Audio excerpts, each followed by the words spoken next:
Welcome to Interplay. This is Michael Shapiro, your host, and today I have a conversation with an American in Paris, David Stern, conductor extraordinaire. Hello, David. How are you today? I'm all right. I indeed am in Paris. And Yes. you've made your life in Paris for a very long time, haven't you? Yeah. So now I've actually lived longer in Paris than in the United States, which is quite a concept for me. But yes, Wow. I came over in 1990. Oh my. So it's So 31 it's years. been a while. Yes. And we never met when you were at the Beresford years ago on 81st Street on Central Park West. But where I You did can meet say you, that. I no longer live there, so it's fine. I know, So I we're can not. say that. I can say that. And I Yeah. remember your mom, obviously. She was a force at the Beresford. But you're a force in Europe. And I have to say, and here in the States, you conduct something that is called the Opera Fuoco, the Opera of Fuoco. Yeah. Fire, and Yeah. Yeah. The Palm Beach Opera. And there are Yeah. many other things. I mean, in Shanghai and in China that you deal with. Yeah. Yeah. And you're guest conducting. And I know that there was going to be a BSO, Boston Symphony performance a year ago, but COVID got in the way. Do you have to mention that? Yes, Sorry, it's so sorry, cool. sorry, It's sorry. so So yes, first, I'm one so thing at a time, American in Paris. Describe your life as an American in Paris, first with Opera Fuoco and what it is for us, the right. listeners here that might not know. Yeah. So I arrived in Paris. Well, we arrived. My wife and I arrived in 1990, fresh off our honeymoon. Actually, Nice. tomorrow is actually our 31st anniversary. Congrats. Um, and we came over ostensibly for, well, my wife was already playing in Musica Antiqua Köln, Reinhard Goebel's group, Hmm. which is it was then one of the hottest early instrument ensembles. It was. And I was coming because I wanted to find myself in opera repertoire and the opera world. And the first person for whom I was assistant as a young thing coming out of New York was John Elliott Gardner. So immediately, opera and period instruments were the new thing for me. Yep. And I delved into it and I lost myself in terms of that. And I was very happy doing so. And New York had been a different repertoire. Juilliard was about orchestral conducting. Right. Otto Werner Müller was, this gigantic figure in everyone's life, and yet it was not really opera conducting, and it certainly wasn't period instrument. And I needed that kind of new direction, and that's what I found in Europe. I found very much a world where especially in the 90s still, new opera stagings made the front page of the local papers, of the Figaro and Le Monde. You could still shock society with an opera staging, which is no longer the case in many places in the world. Hmm. It's one of the things I've always loved about Paris. It's that opera is about passions, whether it's screaming at each other during rehearsals or screaming during performances. Hmm. And yes, it's true that Parisian, French, European audiences will boo if they don't like something. But isn't that great that there's enough passion going on in the audience that risk is there? In Paris, there's almost nothing worse than if everybody in the hall claps. Now, this is Paris we're talking about. If Right. everyone in the hall claps, that means that you've pleased everybody, but you haven't really moved everybody. Because Ah, if you're going to move everybody, then somebody is not going to like it. right. So the best in Paris is when you have half the house clapping and half the house booing. That is truly a success. I You love have that. to have the stomach for it, and I've been in situations where there's been, and you live through it, but you realize that if someone cares enough about it, they'll either love it to death or hate it to death. And what it means to take a chance. What's very interesting is you do take a chance on young performers because part of the Yeah. mission of Opera Fuoco is working with people just starting Absolutely. out. Tell us Well, what you do, and why is that different from, let's say, a house in Dortmund, wherever? Dortmund. Yeah. So I started off in France doing a variety of opera assistantships as a young musician, and then from then on, I got myself involved in the Aix-en-Provence Festival, Right. and there's an academy for an international academy for opera, which was started when I was there, and I was its first director, and it gave me a taste of what it really means to work with young people. Hmm. And I realized pretty soon off the bat that if you're really going to work with somebody, then you have to work someone on the long term. You can't just say, oh, I'll give this young singer a role in an opera, and that means that you've done something. When Right. you've done something, it's because you've taken someone through different repertoires and you've taken someone through a period of development. And 3 years before, they could not sing X and Y, but then they come out singing B and Z after 3 years. And that's when you've really done a job. So not long after I left X, I did some other gigs, and then I decided to create an orchestra of period instruments, and together with that, work on working with young singers. And that's what we've developed. And we have now the program which lasts 3 to 4 years per generation. Hmm. So we are now only on our 5th generation, but it's 3 years at a time. So we're actually in our 17th year. And we do master classes and we do small concerts, chamber music. We also do concertante versions of things and full operas. And it's so nice to feel like I take these singers and I get to know them, and they've done Mozart and they've done Handel, but they've also done Cole Porter, and we throw in some 19th century repertoire, and we do some Monteverdi, and even some serious jazz where they have to improvise and go into areas where the average opera singer doesn't know about, is afraid to go in. And I love that development part. That's really what's also important, is that all the singers, no matter what generation they've been in, can come back and coach when they need to. And it's like an extended family. So when I come back from working from a tour in Asia or in the States or in Europe, and I have a few weeks off, I get singers to come over, and they coach, and I continue working with them even if they have left Fuoco years ago. And that's great. a very important feeling. If you're going to be a singer out there, it's very, very difficult. Only gets more and more difficult. And if you Right. don't have a support system of not just sending them out and getting gigs, but having them, what's great about Fuoco is that we allow them to mess up. We say, this is a chance. You may not get through this role. This might not be for you, but we're going to try, because if it doesn't work out, it doesn't mean you're not a singer. It just Right. means you've learned something from the experience. I think we're all so afraid not to have achieved constantly, that Right. for young musicians, young singers, they have to feel like they can try something and dare. And if you really dare, then there's a chance it won't work. So David, there are, yeah. No, I'm just Go ahead. curious of choice of repertoire, because you've gone from Monteverdi to Cole Porter. What Right. about living people? Is it all dead people? Some of those living people are so it's funny. We are going to be doing our first master class with a living composer working on her own works, and it Good. will be Kaya Sario. Huh? And Kaya Sario is I love her music, and it's extremely identifiable. It's a music that has no compromises. L'Amour de Loin, which came to New York, made a huge hit. I mean, her music is so respected. Mhm. And I find it's not even a question of something that it has its own signature.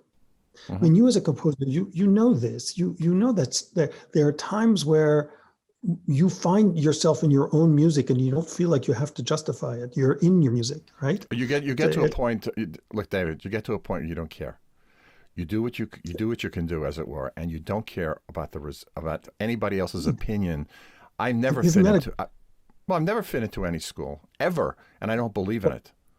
I'm God the forbid school. you should. No, but Yes. a lot of people felt they had to. And you hear that when they do, and we're not going to name names, but you feel No, like there's certain people who said, okay, well, this is my hook. And I'm going to develop it because I know the hook works. And it loses its impact of because it's course. no longer sincere. It And doesn't so come from you. someone said, oh, are you a tonic composer? Are you a atonal or tonal composer? What a stupid question. What a stupid question. It's like, are you a Baroque singer? What, you sing Baroque, you don't sing Baroque. I mean, there's no such thing as a Baroque singer. There's a musician and there's not a musician. I mean, what are we talking about? One thing as a composer that I'm finding in writing my third opera based on the Isaac Bashevis Singer novel The Slave is that I'm very concerned about in the writing that the diction will come through. And Yeah. when you can, Yeah. for example, let's go back to Handel. English operas written by a German composer for a specific audience in London, right? Oh, very. How you Absolutely. put it? Describe your process in working with those young singers to make sure every one of those words comes through. What do you do? Okay. You start off by not just saying Baroque opera, but Baroque gesture. Ah, Everything in Baroque music is about a musical gesture. And the right. whole relationship between rhetoric and music is something that was much more developed, much more studied. And codes, now you could say there were too many codes, but of course, when you have too many rules, the best thing about rules is that one breaks them.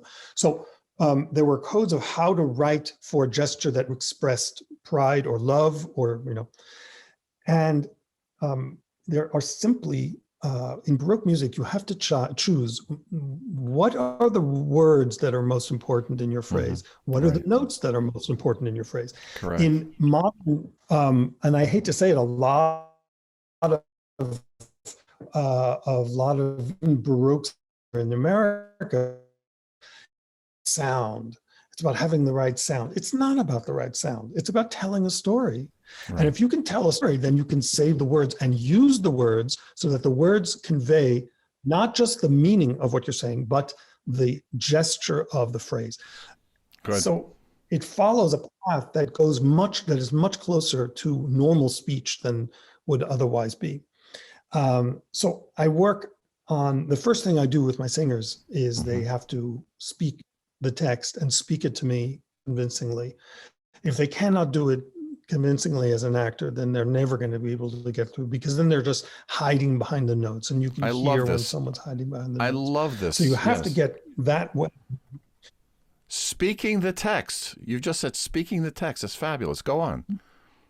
Well, that's what it is, because you're kind of, it's like you're taking a chisel and you're making sure that the word doesn't get hidden by the Right. music, by the note, by the sound. Beautiful. The sound and the music note has to exemplify what the word means.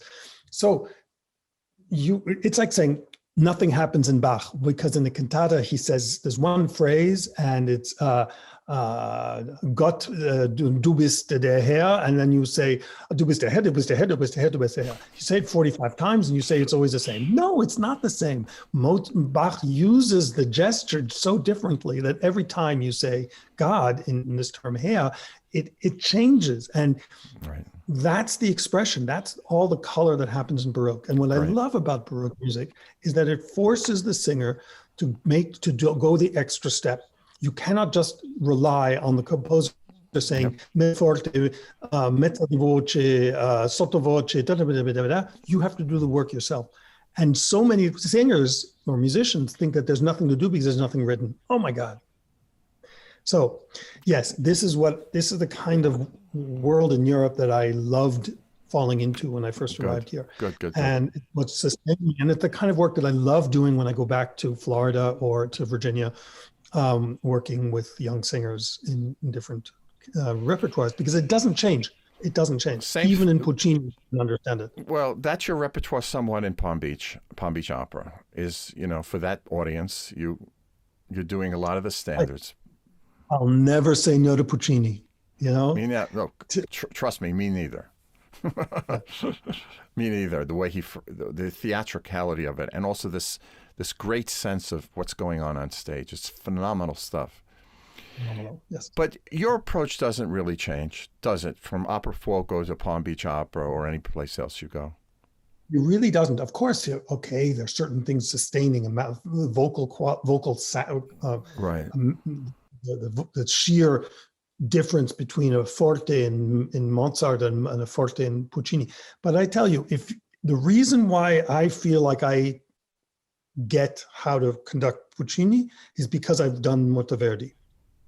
I love Now, that. Monteverdi is all about reciting text and going, it's mostly recitative and a little bit of aria. When you slip into the aria, you cannot all of a sudden be completely disconnected from what you did as in a recitative. You have to be able to recite and sing and move back and forth. Good. Now, with Monteverdi, it's more blended in Monteverdi than it is in Mozart. In Mozart, you have the recitative, then you have the aria. In Monteverdi, it goes back and forth. It's so fluid. In Puccini, it's the millisecond. There's one moment of a recitative, and then all of a sudden it gets off. He never writes a recitative. No one talks about recitative in Puccini. It's all over the place. And you have to be a master of it, because if you oversing, and there are these great moments when Puccini will just have one note for the singer, just one note. And meanwhile, there's an incredible orchestral palette behind. And that one note is so difficult to enunciate because that's the recitative, that's the thought process. And meanwhile, the psychology is the orchestra. To get to that level, if you haven't done your homework with Monteverdi, you're way behind for Puccini. Not that Puccini should sound like Monteverdi, of course not, but the approach is the same. What we're trying to do, we're trying to tell a story. That's all we're trying to do. That's what you're doing in your movie. Something I've noticed as a composer all my life, through many composers I've worked with and operas I've gone to hear, that no one knows how to write in recitative. Very few people. And doing what you talk about, that this in Puccini, where you don't notice it. Now, David, why don't you notice it in Puccini? Well, because he does it. It's so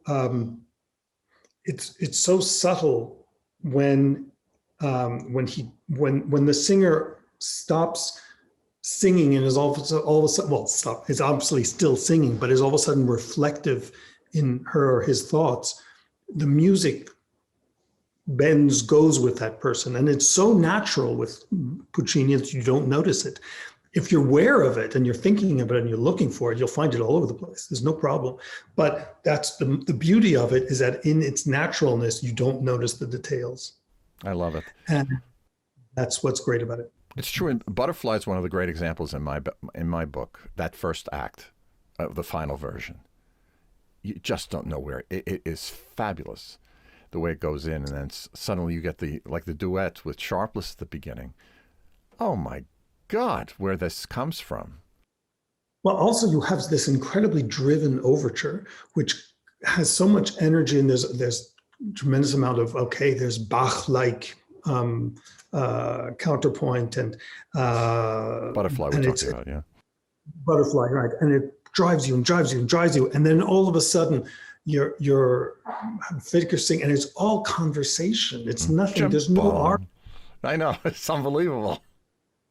And if you look at all the little parts, it seems really complicated. And then when you listen to it, it just flows, and it's one large thing, and it's wonderful.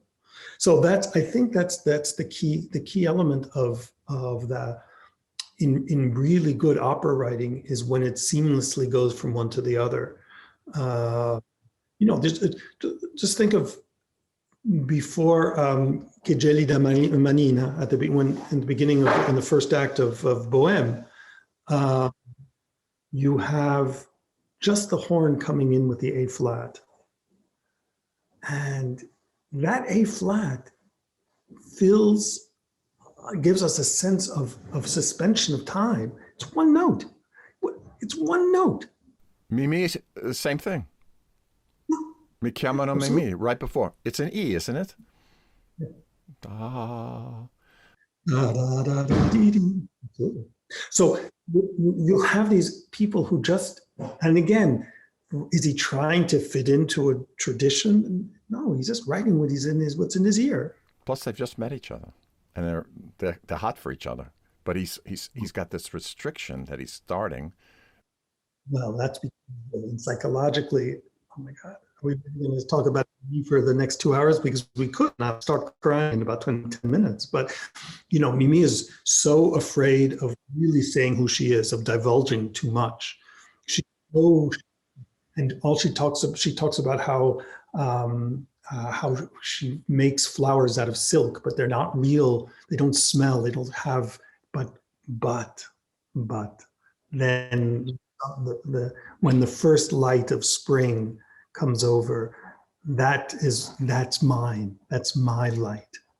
And then the orchestra comes in because it's exactly that. She's finally allowed to express herself, and the entire orchestra expresses itself beforehand. But if there weren't that difference of this shyness and this hesitancy, then the later we wouldn't have any contrast. So, which brings us to another point, is the whole concept of contrast. Contrast in the 18th century, chiaroscuro, so light and shade. Heavy light. I know it sounds like it's not. We don't even use that term in English. Heavy light. Schwerleicht. One talks about in German. Basically, it's down bow, up bow. Down bow is heavy, up bow is light. So heavy light. Now, in 18th century, the concept of two bows. This was not two bows. Bum bum. This was not two bows. Bum, bum is one bow stroke. So the up bow is actually related to the down bow. A down bow is a forceful sound, and the up bow is the natural extension of the first note, which means that so it's not because we're trying to be Baroque that you articulate that way. No, it's because that's the DNA of the 18th century is light and dark, heavy and light. It's contrasts. If you find any great aria, and there almost are all of Handel's, there are in every passage two words that contradict, that conflict with each other, that set up a confrontation. It can be love and war. It can be thought and emotion. I mean, he sets up contrasts. And that's what drives the theme. That's where where the theme goes to this measure or away, or if it's forte, or if it's piano, because of contrast, because of articulation. And that's the thing for any music for 21st century as well. Without the contrast, without the articulation, then we're dead. Then we're just making sounds. And then you can do whatever you want, but it's not music. It's not music, and it's not, when you talk about articulations, the thing I tell my composition students, I mean, you're writing notes, but where are the dynamics? Where are the hairpins? What's going on? Where are the phrase markings? How's it being played? How's it being sung? What's the context? It's what you're doing is what a great novelist does. Particularity, specificity. And through the specificity and particularity comes the expression and moves us along. Talk about pulse and pacing, because this to me is a fabulous concept when you mentioned Puccini, because he had to go back and work on Butterfly as an example to get the pacing right, Absolutely. And it's very true also of Peter Grimes, because I know the history of that, which is very, very difficult in many ways, story-wise and musically. Pacing. Talk about pacing in Baroque opera versus Romantic opera versus new opera in 5 words or less. It's a hard thing to talk about, but I love your thoughts. Okay. Wow, this is a very good question. So pacing in you have to keep certain things in mind, and you have to be a bit of a historian in the sense that Handel's music was meant to fill the entire evening. People didn't have television. They didn't have iPads. There weren't movies to go to. So you needed to start at 6 o'clock and finish at 11. It was not considered anything unless you did. And in the 18th century, they played intermezzi, which were short operas during the intermissions. So the whole concept of the length of the arc of the piece is based on a very much larger scale. Puccini operas are not long. They're never feel long, and the intensity of the drama is such that it never gives up. Baroque opera has to give up, and that's kind of the point. There are moments which are lighter so that people can just breathe because they're there for the long haul. They can also leave. They can also bring food. I mean, it was much of the opera attending experience was much more alive than it is in the 20th century, in modern times, where we have to sit religion. Or let's remember the Opera Comique, the Jockey Club had a room in the back. We won't talk about what happened there. They were they wrapped accordingly. No, absolutely. There was tons of stuff going on, and that was, and certainly in Paris in the opera, there was tons of stuff going on in the anterooms. Composers knew that. So they wrote, you can tell when the composer says, okay, well, for the next few arias, we're going to take it. Right. Whereas by the time you get to Verismo, the idea is to get rid of that as much as possible. And then there's that direction, there's that constant direction, which brings a very important question. That's often when I'm asked by composers or librettists, what is a good modern opera? What is a good story for a modern opera? Go for it. Okay, so the minimal number of singers, not because you're trying to save money, but because you want always to be able to say, oh, I know what's going on in the story. Mm-hmm. Take a story that can be discussed in one sentence. So Wozzeck, which is obviously one of the great masterpieces of the world. Right. Wozzeck has tons of characters. It's very complicated to put in. What's Wozzeck about? A man who goes mad. Yeah. Period. You can explain it in one sentence. And then from that energy, you can divert and talk about this character and that character and what happens in this scene. But where Wozzeck wins out over Lulu is that there's this constant direction where Lulu loses itself a little bit. It's all over the place. I love the third, but it's all over the place. And so Salome has this direct line that goes from the beginning of it to the very end, and it's a noose around the neck. It never lets go. It's incredibly tight fitted, and that's brilliant. And then I would say Turn of the Screw. I mean, I love Grimes, but Turn of the Screw also. Just when Britain knows how just to find the right pieces. So the characters have to be because you want to be able to concentrate your musical writing so that there's as little fat as possible. Right. So you can say the more modern you get, the more it's obvious and then after you've studied all your Handel, you look at Purcell and you go to Dido, which lasts 50 some odd minutes and is an entire opera. And you go just to the recitative before When I'm Laid for the Dido's. And what does she say? She says, "Thy hand, Belinda." Mm-hmm. So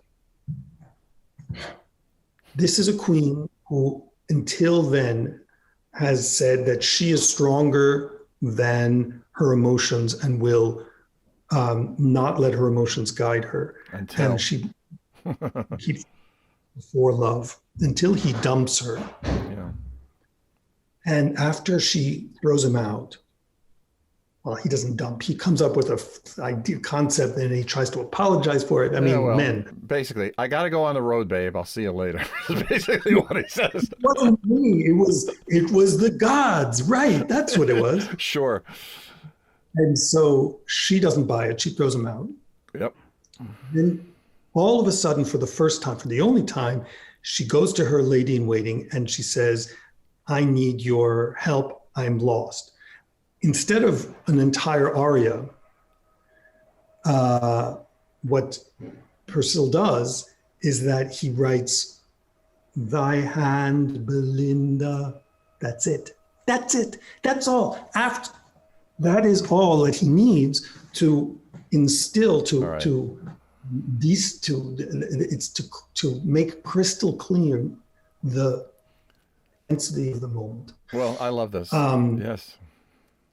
Wait, so then we go, "Thy hand, Belinda," because that's where so if you sing it, "Thy hand, Belinda," you're not doing anything.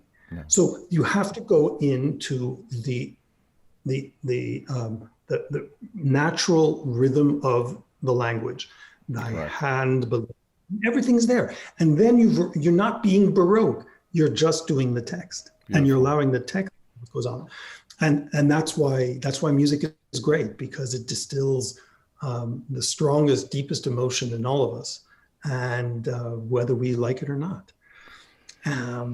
Bravo, Maestro. Yeah. I have to say that despite this movable feast of locations in your beautiful home, we have to end this now, simply because of time constraints. But I have to thank you, David Stern, great conductor, great theater man, great symphonic conductor too, which we haven't discussed, but a person who knows where to go and what will happen. One last thought before we part. Where would you like this all to go after this catastrophe we've been going through? I would like music to mean so much more. I would like to, every person who listens to a concert for the first time after this pandemic tastes that moment and never loses that moment means to them. Bravo, bravo. David Stern from Paris, American in Paris, Michael Shapiro in Chappaqua. Thank you so much for joining me on Interplay. It was a pleasure to talk to you. It won't be the last time that we... No, it won't be. This is Michael Shapiro for Interplay, Conversations in Music. Thank you for joining us.